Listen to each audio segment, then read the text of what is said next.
Radha Vallabh Shri Harivansh everyone. आज हम पढ़ेंगे न्यूक्लियर फैमिली रिसेप्टर्स के बारे में। तो रिसेप्टर्स क्या होते हैं? सेल पे प्रेजेंट होते हैं। कोई भी सिग्नल इन रिसेप्टर से आके बाइंड करेगा और फिर वो उस पर्टिकुलर सेल को रिस्पॉन्स करेगा। तो ये जो सिग्नल्स होते हैं ना, वो एक मैसेज की तरह होते हैं जो सेल को कोई ना कोई काम करने के लिए कहते हैं। तो सेल उन मैसेज को कैसे डिटेक्ट करेगा? तो उसके लिए सेल के पास में होते हैं रिसेप्टर्स। तब न्यूक्लियर फैमिली रिसेप्टर्स के बारे में हमें पढ़ना है। तो न्यूक्लियर फैमिली रिसेप्टर्स जो होते हैं वो रिसेप्टर्स होते हैं नॉन पोलर सिग्नल्स के लिए। तो दो प्रकार के सिग्नल्स होते हैं, पोलर सिग्नल्स और non polar signals. Non polar signals जो होते हैं वो हाइड्रोफोबिक होते हैं, जो कि हमारी प्लाज्मा मेम्ब्रेन को क्रॉस कर सकते हैं और सेल में घुस सकते हैं। तो ऐसे सिग्नल्स के लिए जो रिसेप्टर होता है उसे कहते हैं न्यूक्लियर फैमिली रिसेप्टर। अभी रिसेप्टर्स जो होते हैं नॉन पोलर सिग्नल के लिए है, मतलब कि वो सिग्नल आराम से सेल में घुस सकता है। तो ये रिसेप्टर कहाँ प्रेजेंट होंगे? प्लाज्मा मेम्ब्रेन पे तो होंगे नहीं, या तो साइटोसोल में होंगे या फिर हमारे न्यूक्लियस के अंदर होंगे। अब इन रिसेप्टर्स को ट्रांसक्रिप्शन फैक्टर भी कहा जाता है। ये जो न्यूक्लियर फैमिली रिसेप्टर्स होते हैं इनका एक और नाम होता है ट्रांसक्रिप्शन फैक्टर। इसका मतलब कि कोई भी सिग्नल इन रिसेप्टर से आके बाइंड करेगा और फिर ये रिसेप्टर ट्रांसक्रिप्शन करेंगे, जीन का एक्सप्रेशन करेंगे, कोई भी प्रोटीन, कोई भी रिस्पॉन्स जो भी चाहिए वो करवाएंगे। तब स्ट्रक्चर अगर हम देखें तो ये ऐसा दिखाई देता है न्यूक्लियर फैमिली रिसेप्टर। तो यहाँ पे ये लिगेंड है, मतलब कि कोई सिग्नल है। तो सिग्नल जिस जगह पे बाइंड करता है उसे कहते हैं लिगेंड बाइंडिंग डोमेन। जहाँ पे सिग्नल बाइंड करता है उसे लिगेंड बाइंडिंग डोमेन कहते हैं। और फिर इसको क्या करना है? डीएनए के पास जाना है और वहां पे बाइंड करना है और फिर जीन का एक्सप्रेशन करवाना है, प्रोटीन जो भी प्रोडक्ट है वो बनवाना है। तो डीएनए से बाइंड करना पड़ेगा। तो डीएनए से बाइंड करने के लिए भी कुछ होना चाहिए स्ट्रक्चर में। तो वो जो है उसे डीएनए बाइंडिंग डोमेन कहा जाता है। ये वाला जो डोमेन है ये डीएनए से इंटरैक्ट कर सकता है, ये एक रिसेप्टर है। इसका ये वाला डोमेन डीएनए से इंटरैक्ट कर सकता है, इसलिए इसे डीएनए बाइंडिंग डोमेन कहा जाता है। अब यहाँ पे जिंक फिंगर मोटिव प्रेजेंट होता है। ऐसे ही डीएनए बाइंडिंग डोमेन में जिंक फिंगर मोटिव ऐसा स्ट्रक्चर प्रेजेंट होता है। इसे C4 जिंक फिंगर मोटिव भी कहा जाता है। C4 जिंक फिंगर मोटिव मतलब कि 4 सिस्टीन से यहाँ पे इंटरेक्शन कर रहा है हमारा जिंक, 4 सिस्टीन से ऐसा स्ट्रक्चर देखने को मिलता है। और ये डीएनए के साथ में इंटरैक्ट करता है। डीएनए जैसे ये हमारा कोई डीएनए है, इस डीएनए के साथ में इंटरैक्शन करना है। तो ये रिसेप्टर को क्या करना है? जाके इस डीएनए पे बैठ जाना है। वो जो जगह है डीएनए की जहाँ पे जाके रिसेप्टर बैठेगा उस जगह को कहते हैं HRE, hormone response element. Hormone response element कहा जाता है।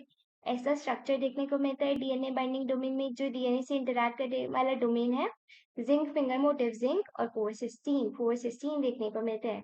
अब हमारे जो रिसेप्टर है ना, ये जाके डीएनए से बाइंड करेगा अगर कोई भी सिग्नल मिलेगा तो। अगर सिग्नल होगा तो ये डीएनए के साथ जाके बाइंड करेगा और क्या करेगा? जीन का एक्सप्रेशन करवा देगा, टारगेट जीन का एक्सप्रेशन करवा देगा। इस जगह को जहाँ पे ये बाइंड होता है उसे HRE कहा जाता है, हार्मोन रिस्पॉन्स एलिमेंट। अब हम थोड़े डिटेल स्ट्रक्चर देखते हैं कि न्यूक्लियर फैमिली रिसेप्टर्स का बेसिकली स्ट्रक्चर, डिटेल स्ट्रक्चर कैसा होता है। तो ये प्रोटीन्स होते हैं, रिसेप्टर्स हैं तो प्रोटीन्स हैं। प्रोटीन में दो टर्मिनस होते हैं, एक तो एन टर्मिनस होता है, एक सी टर्मिनस होता है। एन टर्मिनस और सी टर्मिनस। सबसे पहले हम ये वाला रीजन देखते हैं, ये आगे रीजन जिसका नाम हमने ए बी दे रखा है, ए बी। इसे वेरिएबल रीजन कहा जाता है। ये वेरिएबल, ये वाला पार्ट वेरिएबल रीजन होता है। इसे एक्टिवेशन फंक्शन फैक्टर 1 भी कहा जाता है, एक्टिवेशन फैक्टर 1। नेक्स्ट हम चलते हैं ये वाला रीजन, ये वाला, ये दोनों सेम टू सेम है, सेम टू सेम ही है ये। तो ये वाला जो है ना, ये वाला जो हिस्सा होता है ये डीएनए से इंटरैक्ट कर सकता है। ये एक रिसेप्टर का हम स्ट्रक्चर देख रहे हैं। इसका ये वाला पार्ट जो होता है वो डीएनए के साथ इंटरैक्ट कर सकता है, तो इसे डीएनए बाइंडिंग डोमेन कहा जाता है। डीएनए बाइंडिंग डोमेन यहीं पे प्रेजेंट होता है। C4 जिंक फिंगर मोटिव जो हमने देखा डीएनए के साथ इंटरैक्ट करने वाले पोर्शन में ही प्रेजेंट होता है C4 जिंक फिंगर मोटिव। और दो बॉक्सेस देखने को मिल रहे हैं, पी बॉक्स टी बॉक्स भी प्रेजेंट होते हैं यहाँ पे। पी बॉक्स टी बॉक्स भी स्ट्रक्चर में प्रेजेंट होते हैं। नेक्स्ट वाला जो रीजन है, नेक्स्ट ये जो रीजन है इसे हिंज रीजन कहा जाता है। इसे हिंज रीजन कहा जाता है। यहाँ पे एनएलएस प्रेजेंट होता है। एनएलएस क्या होता है? Nuclear localisation signal. एनएलएस क्या होता है? न्यूक्लियर लोकलाइजेशन सिग्नल, इसका मतलब कि हमारे रिसेप्टर को न्यूक्लियस में जाना है, फिर वहां पे जाके डीएनए के साथ इंटरैक्ट करना है और फिर टारगेट जीन का एक्सप्रेशन करवाना है। तो न्यूक्लियस में एंट्री के लिए कुछ ना कुछ पासपोर्ट टाइप होना चाहिए और उसे कहते हैं एनएलएस। इसके बाद में ये इतना बड़ा जो रीजन होता है ना, इस रीजन को क्या कहते हैं? Ligand dependent dimerisation domain. Ligand dependent, ये लिगेंड डिपेंडेंट होता है, सिग्नल पे डिपेंड करता है। डायमराइजेशन डोमेन, तो यहाँ पे डायमराइजेशन होगा। अभी हमने देखा कि यहाँ पे हमारा ये रिसेप्टर था, पर डीएनए से इंटरेक्ट करने में हमें से दो देखने को मिल रहा है, मतलब कि डायमराइजेशन देखने को मिलता है। जैसे ही लिगेंड से इंटरेक्शन होता है तो ये डायमराइजेशन, डायमर का फॉर्मेशन करते हैं। तो उसके लिए जो रीजन रिस्पॉन्सिबल है वो रीजन ये वाला है। अब इसके साथ साथ इस रीजन पे दो जने और बाइंड कर सकते हैं, को रिप्रेसर और को एक्टिवेटर। को रिप्रेसर भी बाइंड कर सकता है, को एक्टिवेटर भी। रिप्रेसर मतलब कि जो रिप्रेस करेगा, काम को रोकने का काम करेगा, जिसका नाम है HDAC, हिस्टोन डी एसिटाइलेज। ये जो हिस्टोन डी एसिटाइलेज है वो इंटरैक्ट कर सकता है हमारे रिसेप्टर के साथ में, और इसका काम क्या होता है? रिप्रेशन का, रोकने का काम होता है। सिमिलरली हमारे रिसेप्टर से एक एक्टिवेटर भी इंटरैक्ट कर सकता है। एक्टिवेटर जो क्या करेगा? एक्टिवेट करेगा, प्रोसेस आगे काम करने में मदद करेगा। उसका नाम क्या है? HAT। HAT जो है वो एक्टिवेटर है, हिस्टोन एसिटाइल ट्रांसफेरेज। ये एक्टिवेशन का काम करता है। फिर हमारा लास्ट रीजन, ये भी वेरिएबल रीजन है। अब हम देखते हैं न्यूक्लियर फैमिली रिसेप्टर्स को दो कैटेगरीज में हम बांट सकते हैं। न्यूक्लियर फैमिली रिसेप्टर्स की दो कैटेगरीज होती हैं, टाइप 1 और टाइप 2।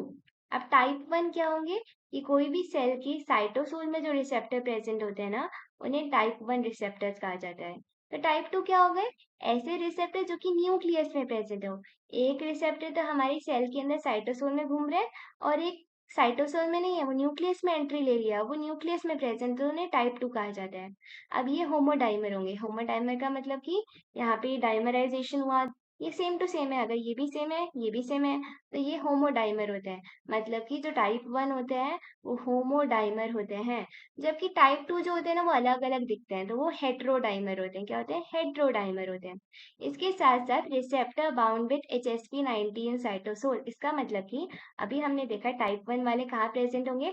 ऐसे हमारा ये प्लाज्मा मेम्ब्रेन है, ये हमारे सेल की प्लाज्मा मेम्ब्रेन है। सेल की प्लाज्मा मेम्ब्रेन के अंदर साइटोसोल होता है, तो ये साइटोसोल में होते हैं, ये ऐसे साइटोसोल में प्रेजेंट होते हैं। अब इनके साथ क्या होता है? पहले यहाँ पे HSP90 प्रेजेंट होता है। क्या प्रेजेंट होता है? HSP90, heat shock protein 90। इसका क्या मतलब है? कि अगर सिग्नल नहीं है, कोई सिग्नल यहाँ पे प्रेजेंट नहीं है, सिग्नल नहीं है तो रिसेप्टर से कोई बाइंड करने के लिए नहीं है, तो रिसेप्टर को कौन बाइंड करके रखता है? HSP90। ये क्यों बाइंड करके रखते हैं? ताकि हमारा रिसेप्टर इनएक्टिवेट रहे, तो रिसेप्टर को इनएक्टिवेट करने के लिए HSP90 से बाउंड रहता है। ये हम टाइप 1 रिसेप्टर देखे कि इसमें कौन बाइंड रहता है? HSP90। अगर हम टाइप 2 की बात करें तो receptor bound to HRE site in nucleus. अभी हमने देखा कि हमारा टाइप 2 रिसेप्टर जो होता है ना वो न्यूक्लियस में रहता है। टाइप 1 तो साइटोसोल में रहता है, टाइप 2 न्यूक्लियस में रहता है। अब न्यूक्लियस में क्या होता है? हमारा डीएनए होता है, और रिसेप्टर का आखिरी काम ही क्या है? कि जैसे ही सिग्नल मिले डीएनए पे बाइंड हो, डीएनए पे बाइंड हो के टारगेट जीन, उस जगह का जीन का एक्सप्रेशन करा दो, प्रोटीन बना दो, कोई भी एंड प्रोडक्ट बना दो, कोई भी रिस्पॉन्स करवा दो। तो लास्ट में इसको भी वही काम करना है, इसको भी वही काम करना है। अब ये तो साइटोसोल में प्रेजेंट है, पर ये तो न्यूक्लियस के अंदर, ये डीएनए पे डायरेक्टली बैठा हुआ रहता है। ये बाद में जाके नहीं बैठेगा, सिग्नल नहीं है, स्टिल ये न्यूक्लियस में प्रेजेंट है और डीएनए के साथ बाइंड है, डीएनए के ऊपर बैठा हुआ है। उस जगह को क्या कहते हैं? HRE site. ऐसे डीएनए के ऊपर बैठा हुआ है, सिग्नल नहीं है फिर भी बैठा हुआ है, हार्मोन रिस्पॉन्स एलिमेंट वाली जगह पे बैठा हुआ है। अब हमें सिग्नल की एग्जाम्पल्स पता होनी चाहिए कि टाइप 1 को कौन कौन से सिग्नल एक्टिवेट करते हैं, और टाइप 2 वाले रिसेप्टर को कौन कौन से सिग्नल एक्टिवेट करते हैं। तो टाइप 1 को कौन कौन करते हैं? टेस्टोस्टेरोन, टेस्टोस्टेरोन हो गया, ईस्ट्रोजन हो गया, प्रोजेस्टेरोन हो गया, एक डायोसोन हो गया, ग्लूकोकॉर्टिकॉइड्स, मिनरलोकॉर्टिकॉइड्स। ग्लूकोकॉर्टिकॉइड्स हो गए, मिनरलोकॉर्टिकॉइड्स हो गए। जबकि अगर हम टाइप 2 की बात करें तो इसके लिए कौन से होते हैं? तीन, ये बहुत इंपॉर्टेंट होते हैं। एक तो होता है रेटिनोइक एसिड, ये जो होता है टाइप 2 न्यूक्लियर फैमिली रिसेप्टर्स को एक्टिवेट करता है। इसका मतलब कि ये डायरेक्टली बाहर से आएगा और न्यूक्लियस में घुस जाएगा। क्योंकि यहाँ इसका रिसेप्टर है न्यूक्लियस में, तो डायरेक्टली बहुत से आके न्यूक्लियस में एंट्री ले लेता है। थायरॉक्सिन भी सेम टू सेम ऐसे ही करता है, डायरेक्टली न्यूक्लियस में घुस जाता है।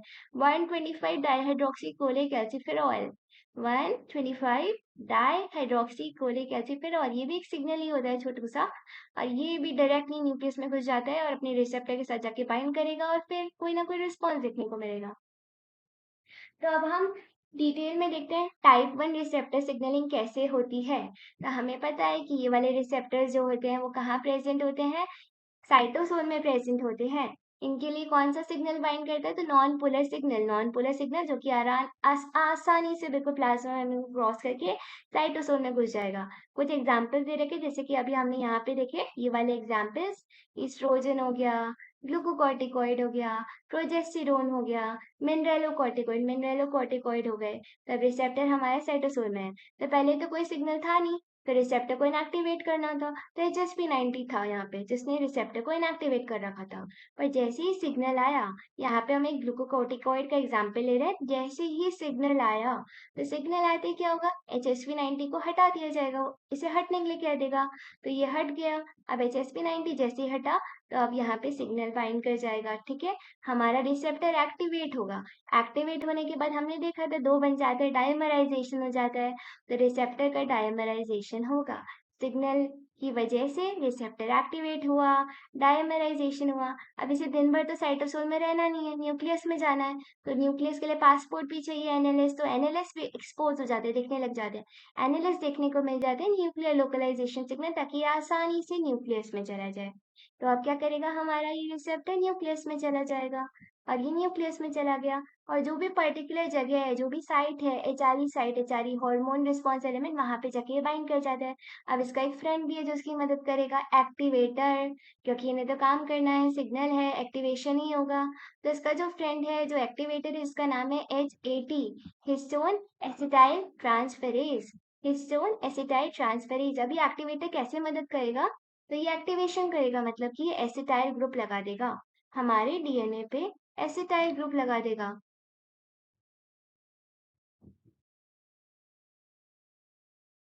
अगर ये एसिटाइल ग्रुप नहीं लगा है तो क्या होगा, कि हमारा डीएनए बहुत कॉम्पैक्ट रहेगा। अगर एसिटाइल ग्रुप नहीं होगा तो डीएनए बहुत कॉम्पैक्ट होगा।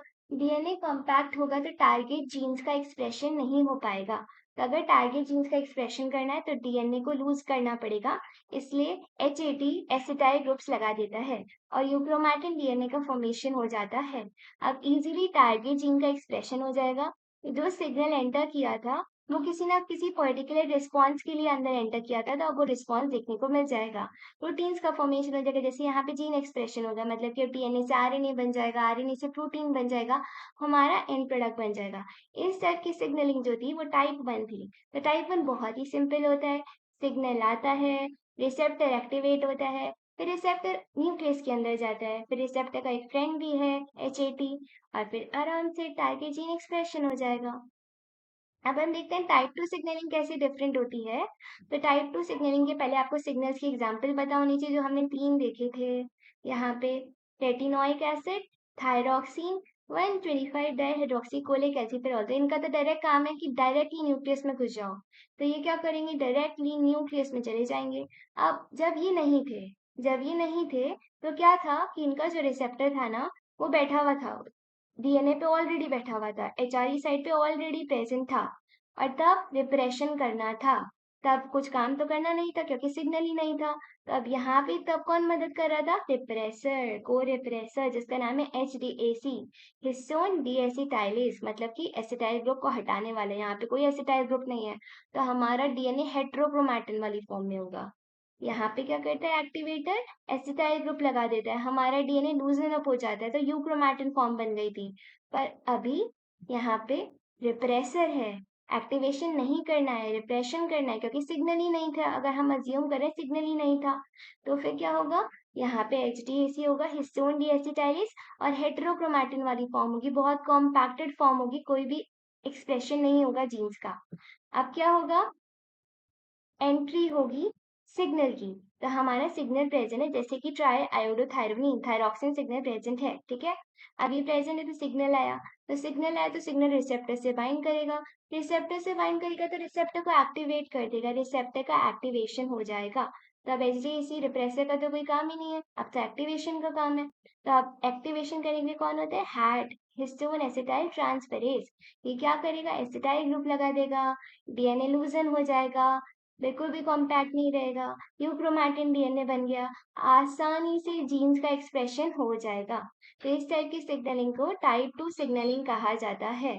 तो टाइप 2 सिग्नलिंग में डायरेक्टली सिग्नल न्यूक्लियस में एंटर कर जाता है और फिर हैट आता है जो कि एसिटाइल ग्रुप लगा देता है और टारगेट जीन्स का एक्सप्रेशन हो जाता है। अब ये स्ट्रक्चर है रिसेप्टर्स के, जैसे कि ये ईस्ट्रोजन रिसेप्टर है, ये प्रोजेस्टेरोन रिसेप्टर है और ये हाइब्रिड। ये हमारे पास रिसेप्टर्स के स्ट्रक्चर है, ये ईस्ट्रोजन रिसेप्टर, ये प्रोजेस्टेरोन रिसेप्टर। अब पहले हम इन दोनों को देखते हैं। तो ईस्ट्रोजन रिसेप्टर है, कौन सा सिग्नल बाइंड करेगा, ईस्ट्रोजन सिग्नल बाइंड करेगा। जिस जगह पे सिग्नल बाइंड करता है इस वाले डोमेन को लिगेंड बाइंडिंग डोमेन कहा जाता है। जैसे ही सिग्नल बाइंड किया तो अब इसको डीएनए के पास जाके जाना पड़ेगा और डीएनए पे बाइंड करना पड़ेगा। तो जो डीएनए से पोर्शन इंटरैक्ट करता है उसे डीएनए बाइंडिंग डोमेन कहते हैं, डीएनए बाइंडिंग डोमेन। सिमिलरली ये प्रोजेस्टेरोन का रिसेप्टर है, तो यहाँ पे जहाँ पे सिग्नल बाइंड करेगा लिगेंड बाइंडिंग डोमेन हो गया और डीएनए से इंटरैक्ट करने के लिए डीएनए बाइंडिंग डोमेन हो गया। अब हमारे पास थोड़ा सा डिफरेंट टाइप का रिसेप्टर है, जिसे हाइब्रिड रिसेप्टर कहते हैं। हाइब्रिड रिसेप्टर मतलब दो अलग अलग चीजें आपको देखने को मिलेगी। जो लिगेंड बाइंडिंग डोमेन है ना, सिग्नल से बाइंड करने वाला डोमेन, वो तो ईस्ट्रोजन का है। किसका है, ईस्ट्रोजन का। और डीएनए से इंटरैक्ट करने वाला डोमेन कौन सा है, प्रोजेस्टेरोन वाला। तो अब कौन सा सिग्नल बाइंड करेगा इससे, ईस्ट्रोजन बाइंड करेगा या प्रोजेस्टेरोन बाइंड करेगा। तो कॉमन सेंस है कि सिग्नल से बाइंड करने वाला डोमेन लिगेंड बाइंडिंग डोमेन तो ईस्ट्रोजन का है, तो प्रोजेस्टेरोन तो इंटरैक्ट कर नहीं सकता, ईस्ट्रोजन इंटरैक्ट कर जाएगा। अब जैसे ही सिग्नल बाइंड करेगा तो इसके डीएनए से भी इंटरैक्ट करना पड़ेगा, डीएनए पे जाके बाइंड करना पड़ेगा। तो ये ईस्ट्रोजन वाले रिसेप्टर की जगह पे जाएगा या प्रोजेस्टेरोन वाले, तो यहाँ पे प्रोजेस्टेरोन है, तो प्रोजेस्टेरोन वाली जगह पे जाके डीएनए बाइंडिंग डोमेन वहां पे जाके इंटरैक्ट करेगा। इसे हाइब्रिड रिसेप्टर कहते हैं। तो अगर अब हम बात करें कि ईस्ट्रोजन सिग्नल कहाँ कहाँ इंटरैक्ट कर सकते हैं, तो इधर इंटरैक्ट कर सकता है, इस पे और इस पे इंटरैक्ट कर सकता है, ईस्ट्रोजन वाले रिसेप्टर पे और हाइब्रिड रिसेप्टर पे ईस्ट्रोजन सिग्नल बाइंड कर सकता है, क्योंकि लिगेंड बाइंडिंग डोमेन ईस्ट्रोजन का है। तो यहाँ पे बाइंड कर सकते हैं ईस्ट्रोजन और हमारे हाइब्रिड रिसेप्टर में बाइंड कर सकते हैं। सिमिलरली अगर हम प्रोजेस्टेरोन की बात करें तो प्रोजेस्टेरोन जो होगा वो सिर्फ यहीं इंटरैक्ट कर पाएगा। नेक्स्ट हम देखते हैं नाइट्रिक ऑक्साइड सिग्नलिंग क्या होती है। तो नाइट्रिक ऑक्साइड सिग्नलिंग देखने से पहले हमें पता होना चाहिए कि नाइट्रिक ऑक्साइड और कार्बन मोनोऑक्साइड होते क्या है। तो ये सिग्नलिंग मॉलिक्यूल्स होते हैं, ये भी सिग्नल्स होते हैं जो कोई ना कोई सेल में जाके रिस्पॉन्स प्रोड्यूस करेंगे। अब ये गैस होते हैं तो इन्हें गैसियस सिग्नलिंग मॉलिक्यूल्स कहा जाता है। इन दोनों को गैसियस सिग्नलिंग मॉलिक्यूल्स कहा जाता है और इनका मेन काम वेसोडाइलेशन करना होता है। ये दोनों के दोनों सिग्नलिंग मॉलिक्यूल सेल में जाके वेसोडाइलेशन करवाते हैं। वेसोडाइलेशन क्या होता है, relaxation of smooth muscles, smooth muscles को रिलैक्स करवाते हैं सराउंडिंग द एंडोथेलियल सेल्स। ये हमारे एंडोथेलियल सेल्स है, ये एरो दिखाई दे रहा है, ये एंडोथेलियल सेल्स है, ये भी एंडोथेलियल सेल्स है, ये भी एंडोथेलियल सेल्स है। इसके आसपास जो मसल्स हैं उन्हें स्मूथ मसल्स कहते हैं। ये स्मूथ मसल्स हो गई, स्मूथ मसल्स हो गई। अब इनका काम क्या होता है, नाइट्रिक ऑक्साइड कार्बन मोनोऑक्साइड का वेसोडाइलेशन, मतलब कि इनको रिलैक्स करना। तो रिलैक्स करने से कोई फायदा होगा क्या, तो हाँ फायदा होगा।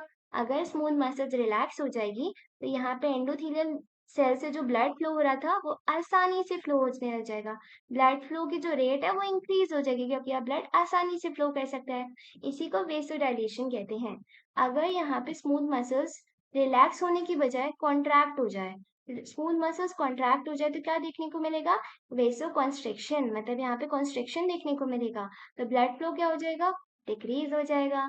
नॉर्मल ही है तो अगर नॉर्मल कंडीशन है तो आराम से एंडोथेलियल सेल्स भी नॉर्मल है, स्मूथ मसल सेल्स भी नॉर्मल है, नॉर्मल ब्लड फ्लो हो रहा है। तो नाइट्रिक ऑक्साइड और कार्बन मोनोऑक्साइड क्या करते हैं, वेसोडाइलेशन, ब्लड फ्लो को इंक्रीज करवाते हैं। तो ये कैसे होता है, क्या मैकेनिज्म है, तो सबसे पहले हम देखते हैं क्या होता है। सबसे पहले सिग्नल आता है, कोई ना कोई सिग्नल तो आएगा ही कि भैया वेसोडाइलेशन करो। तो ये सिग्नल आया है, वेसोडाइलेशन करो। तो अब यहाँ पे सबसे पहले किसका एक्टिवेशन होता है? एडेनिल साइक्लेज का। यहाँ पे हमारे एंडोथेलियल सेल्स में एक चीज प्रेजेंट है जिसका नाम है एडेनिल साइक्लेज। एडेनिल साइक्लेज का एक्टिवेशन होता है सबसे पहले। फिर एडेनिल साइक्लेज किसको एक्टिवेट करता है? साइक्लिक एएमपी को। एडेनिल साइक्लेज के बाद में साइक्लिक एएमपी बनता है। फिर साइक्लिक एएमपी किसको एक्टिवेट करता है? Protein kinase A. Protein kinase A. और फिर प्रोटीन काइनेज ए लास्ट में क्या करता है? प्रोटीन काइनेज ए लास्ट में एनओएस को एक्टिवेट कर देता है। एनओएस क्या है? Nitric oxide synthase.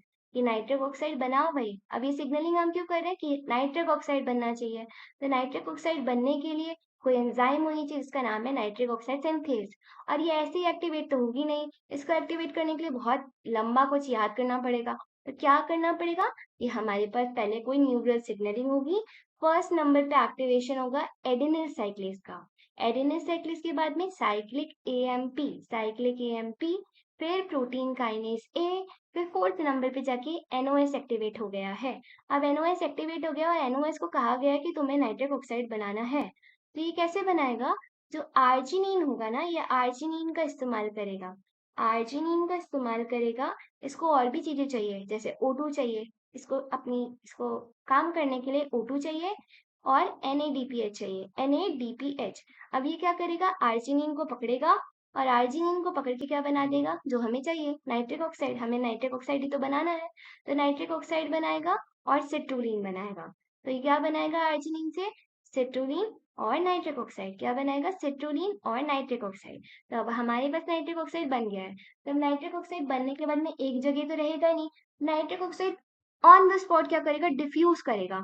डिफ्यूज करेगा अपने आसपास वाले इलाके में। अब एंडोथेलियल सेल्स के आसपास क्या होता है? Smooth muscle cells. Smooth muscle cells. तो नाइट्रिक ऑक्साइड यहाँ पे स्मूथ मसल सेल्स में एंट्री ले चुका है। अभी यहाँ पे क्या करेगा? अब इसे भी बहुत लंबा काम करना पड़ेगा।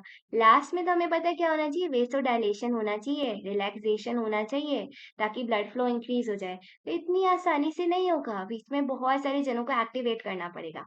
तो अब नाइट्रिक ऑक्साइड क्या करेगा? सबसे पहले गुआनिल साइक्लेज को एक्टिवेट करेगा। किसको? फर्स्ट नंबर पे किसको एक्टिवेट करेगा? गुआनिल साइक्लेज। गुआनिल साइक्लेज। फिर साइक्लिक जीएमपी। सेकेंड नंबर पे कौन एक्टिवेट होएगा? कौन क्या बनेगा? साइक्लिक जीएमपी बनेगा। Cyclic GMP. फिर थर्ड नंबर पे प्रोटीन काइनेज जी बनेंगे। प्रोटीन काइनेज जी एक्टिवेट होंगे और ये अल्टीमेटली फाइनल काम करेंगे जो कि स्मूथ मसल्स को रिलैक्स करना है। इस टाइप के सिग्नलिंग को क्या कहा जाता है? Nitric oxide signalling. तो हमने नाइट्रिक ऑक्साइड सिग्नलिंग क्यों डिस्कवर किया? क्योंकि ये गैसियस सिग्नलिंग मॉलिक्यूल्स है जो नॉन पोलर है। अभी हम नॉन पोलर डिस्कस कर रहे हैं। नॉन पोलर क्या होता है? जो आराम से सेल की मेम्ब्रेन को क्रॉस करके सेल के अंदर घुस जाएंगे और अंदर कुछ ना कुछ कर रहे हैं। तो ऐसे कौन कौन पढ़े हमने? पहले हमने पढ़े न्यूक्लियर फैमिली रिसेप्टर्स। क्या पढ़े हमने? Nuclear family receptors. ये फर्स्ट नंबर वाले थे। ये रिसेप्टर्स ऐसे थे जो या तो साइटोसोल में प्रेजेंट थे या फिर न्यूक्लियस में प्रेजेंट थे। फिर सेकेंड हमने देखा gaseous signalling molecule. Gaseous signalling molecule कैसे नाइट्रिक ऑक्साइड सिग्नलिंग होती है, ये हमारा सेकेंड टॉपिक था। अब अगर हम बात करें regulation of nitric oxide signalling, अब हमेशा तो हमें वेसोडाइलेशन करवा के रखना नहीं है। हमेशा तो नाइट्रिक ऑक्साइड को बोलना नहीं है कि भाई तुम वेसोडाइलेशन कराते रहो। तो फिर इसे खत्म कैसे किया जाएगा इस प्रोसेस को? तो अगर नाइट्रिक ऑक्साइड की हाफ लाइफ देखी तो बहुत शॉर्ट हाफ लाइफ होती है। इसका क्या मतलब है? कि नाइट्रिक ऑक्साइड जो होगा वो बनेगा, आसपास डिफ्यूज करेगा, अपना काम करेगा और डिग्रेड हो जाएगा। मतलब कि इसकी हाफ लाइफ बहुत छोटी सी होती है, बहुत छोटा सा जीवन होता है। फॉरेन से अपना काम करता है और सब कुछ वापस से खत्म हो जाता है। ये बस फ्यू सेकेंड्स के लिए सर्वाइव करता है। तो इसे रेगुलेशन कहते हैं, नाइट्रिक ऑक्साइड सिग्नलिंग का। इसके साथ साथ यहाँ पे एक और जना होता है जिसका नाम है फॉस्फोडाइएस्टरेज। फॉस्फोडाइएस्टरेज एंजाइम क्या कर सकती है भैया? और हम क्यों देख रहे हैं इसे रेगुलेशन में? ये रेगुलेशन में काम करती है। तो क्या काम करती है ये? फॉस्फोडाइएस्टरेज क्या करेगी? साइक्लिक एएमपी को पकड़ेगी और एएमपी में कन्वर्ट कर देगी। साइक्लिक जीएमपी को पकड़ेगी और जीएमपी में कन्वर्ट कर देगी। ये क्यों कर रही है ऐसा? फॉस्फोडाइएस्टरेज साइक्लिक एएमपी से एएमपी बना रहा है, साइक्लिक जीएमपी से जीएमपी बना रहा है। इससे क्या फायदा होगा? तो देखो अभी हमने देखा था कि अगर आपको वेसोडाइलेशन करवाना है तो साइक्लिक जीएमपी होना चाहिए, साइक्लिक एएमपी होना चाहिए, तब जाके तो आपका प्रोसेस होगा। और अगर यही खत्म कर दोगे आप तो फिर वैसोडाइलेशन रुक जाएगा, रेगुलेशन हो जाएगा। तो रेगुलेशन करने में एक तो खुद की इसकी हाफ लाइफ ही शॉर्ट होती है, इसके साथ साथ ये फॉस्फोडाइएस्टरेज एंजाइम भी होती है जो कि साइक्लिक एएमपी साइक्लिक जीएमपी को डिग्रेड करने का काम करती है, डिग्रेड। अब हम कुछ ड्रग्स देखते हैं जैसे कि नाइट्रोग्लिसरीन। नाइट्रोग्लिसरीन, अगर किसी को हार्ट डिजीज होती है ना तो नाइट्रोग्लिसरीन ड्रग का इस्तेमाल किया जाता है। क्यों? क्योंकि ये सोर्स है नाइट्रिक ऑक्साइड का। ये क्या है? ये नाइट्रिक ऑक्साइड का एक सोर्स होता है। तो नाइट्रिक ऑक्साइड क्या करेगा? वेसोडाइलेशन करेगा, ब्लड फ्लो को इंक्रीज कर देगा, हार्ट की तरफ ब्लड फ्लो इंक्रीज हो जाएगा, इसलिए नाइट्रोग्लिसरीन का यूज किया जाता है हार्ट डिजीजेस में। इसके अलावा एक और ड्रग है सेल्डेनाफिल टीरोफिल। सेल्डेनाफिल टीरोफिल वगैरह। तो ये क्या करता है? फॉस्फोडाइएस्टरेज को रोक देता है। फॉस्फोडाइएस्टरेज को रोक देगा, फॉस्फोडाइएस्टरेज को इनहिबिट कर देगा।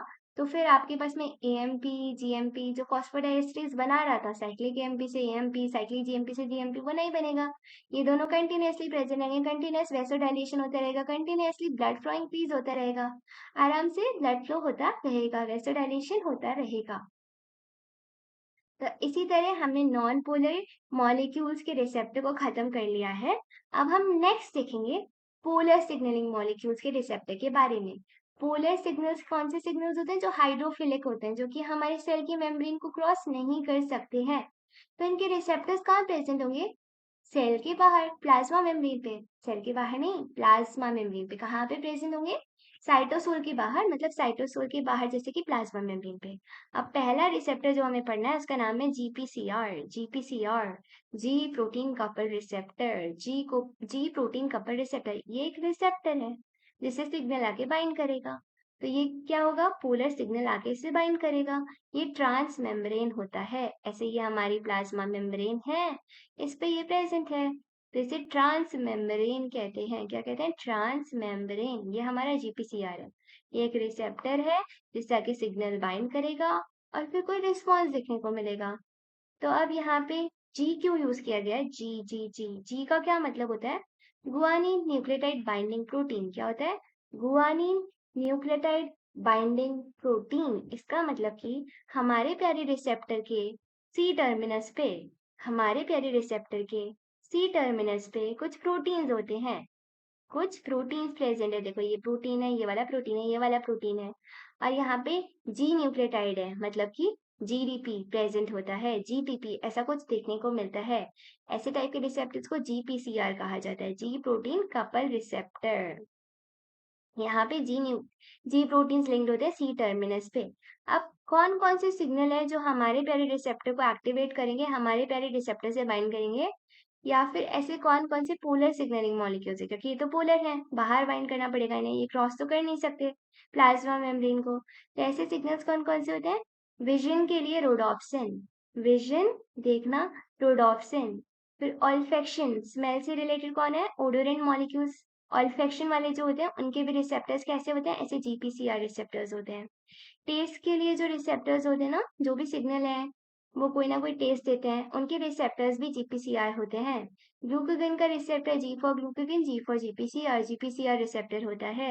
एलएच हार्मोन्स, ल्यूटिनाइजिंग हार्मोन्स के रिसेप्टर्स भी जीपीसीआर होते हैं। एपिनेफ्रिन, एड्रीनलिन के रिसेप्टर भी जीपीसीआर होते हैं। एसिटाइलकोलिन का भी रिसेप्टर भी जीपीसीआर होता है। सेरोटोनिन का भी जीपीसीआर होता है। एसीटीएच, एड्रीनोकॉर्टिकोट्रोपिक हार्मोन का रिसेप्टर भी जीपीसीआर रिसेप्टर होता है। ये सब सिग्नलिंग मॉलिक्यूल्स हैं जिनके रिसेप्टर्स कौन होता है? जीपीसीआर। जीपीसीआर का एक और नाम है सरपेंटाइन रिसेप्टर, सरपेंटाइन रिसेप्टर। इसे मेटाबोट्रोपिक रिसेप्टर भी कहा जाता है, मेटाबोट्रोपिक रिसेप्टर। तो अगर हम स्ट्रक्चर देखिए हमारे जीपीसीआर रिसेप्टर का, तो 7 ट्रांस मेम्ब्रेन डोमेन होती हैं, मतलब कि 7 बार ये ऐसे क्रॉस कर रहा होता है प्लाज्मा मेम्ब्रेन को, 7 बार। तो इसे 7 ट्रांस मेम्ब्रेन डोमेन्स देखने को मिलती है। ये पूरा एक रिसेप्टर है, ये एक प्यारा सा रिसेप्टर है जिसमें 7 ट्रांस मेम्ब्रेन डोमेन होते हैं। अब जनरली ये क्या होते हैं? अगर आपने प्रोटीन का सेकेंडरी स्ट्रक्चर पढ़ा हो, कि हमारे प्रोटीन में सेकेंडरी स्ट्रक्चर होते हैं अल्फा हेलिक्स, बीटा शीट। तो यहाँ पे अल्फा हेलिक्सेस देखने को मिलती है, इसलिए इसे सेकेंडरी स्ट्रक्चर कहा गया है। अब ये प्रोटीन ही है, ये रिसेप्टर एक प्रोटीन ही है। दो टर्मिनस होते हैं, N terminus, C terminus. N terminus पे ग्लाइकोसाइलेशन देखने को मिल रहा है और ये लिगेंड बाइंडिंग साइट होता है। यहाँ पे लिगेंड आके बाइंड करता है, कोई भी सिग्नल आके बाइंड करता है एन टर्मिनस पे। अंदर कुछ प्रोटीन्स प्रेजेंट है इसके साथ में, जिन्हें कहते हैं जी प्रोटीन्स। क्या कहते हैं? जी प्रोटीन्स कहते हैं। जैसे आपको देखने को मिल रहे होंगे, ये तीनों के तीनों जी प्रोटीन्स है। इसे जी अल्फा कहते हैं, ये जी बीटा होता है, ये गामा होता है। जी अल्फा, बीटा, गामा ये प्रोटीन्स है जो कि हमारे प्यारे रिसेप्टर के साथ होते हैं, मतलब फ्रेंड्स हैं। हमारे प्यारे रिसेप्टर के फ्रेंड्स हैं जिन्हें जी प्रोटीन्स कहा जाता है। अब यहाँ पे या तो जीडीपी हो सकती है इनके साथ में या जीटीपी हो सकती है। अगर जीडीपी होती है इसका मतलब अभी ये इनएक्टिवेटेड स्टेट में है। कौन सी स्टेट में है ये? इन एक्टिव स्टेट में है। और अगर जीटीपी होती है, अगर यहाँ पे जीटीपी होगी तो वो मतलब एक्टिवेटेड स्टेट है। इसके आगे का टॉपिक हम नेक्स्ट क्लास में डिस्कस करेंगे। राधा वल्लभ श्री हरिवंश।